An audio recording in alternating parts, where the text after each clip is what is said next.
This is another segment of my Dinky Toys and More 1/43rd scale die-cast cars I collect. These are mostly T cars, Triumph mostly, and one Tucker. I'll start with this Triumph. I'm sorry, this is a Riley, so it's an R car. It's a Dinky toy, and it's a British car from the 30s, late 30s. This is in played with condition. It's got a lot of chips, but it's the original Dinky toy paint. And it's a fine model. It's a Riley. Now we have a Triumph here. This is a Dinky toy by Matchbox. And this is a Triumph Stag sports car. Very detailed. You can see the interior. Even has the dual exhaust protruding from the rear. Somewhat detail on the bottom.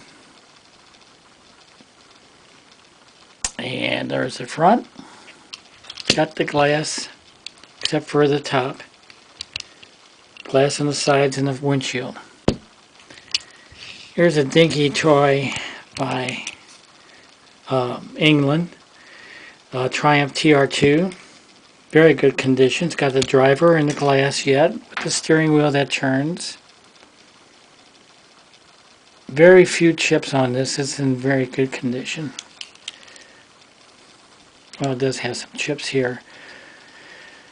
So it's in good condition, not mint by no means. Here we have a Triumph, another Dinky toy, tan with green wheels, British car, of course, from the 30s. It's been played with. It has a few chips. It's overall in good condition. The tires are original, haven't been replaced yet.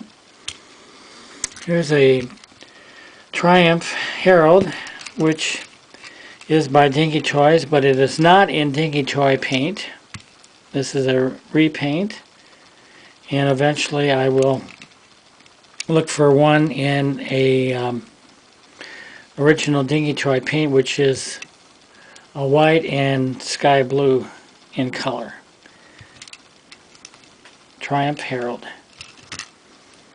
This is a very good condition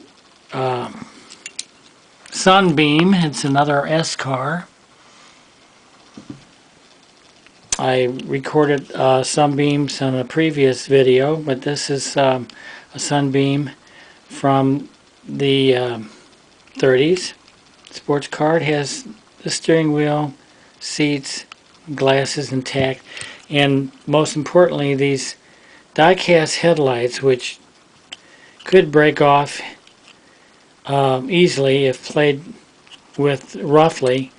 So those are intact. It has a few chips on the front fender. Now I have two examples of a Triumph Spitfire. They came in two colors, gold and silver. Now these are not in excellent shape, but the front clip does swing open to reveal the engine on both models. This one has the driver with a seat belt. This one has no driver and no seat belt. The hole in the seat there is where the peg on the bottom of the die-cast driver would be inserted.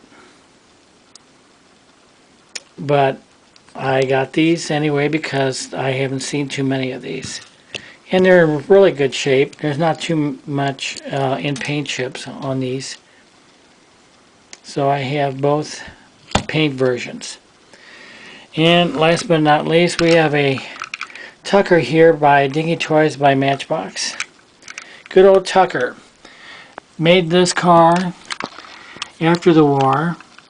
Made about 52 Tuckers before he went bankrupt or was forced out of business by the big three. They made a movie on Preston Tucker, and the movie name is Tucker.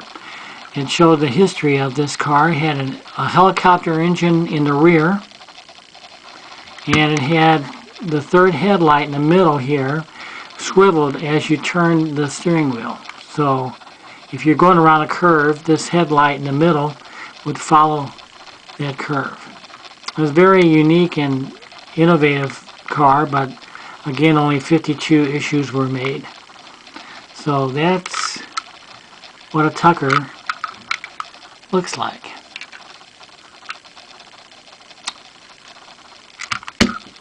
And that's my collection of Rileys and Triumphs and Tuckers.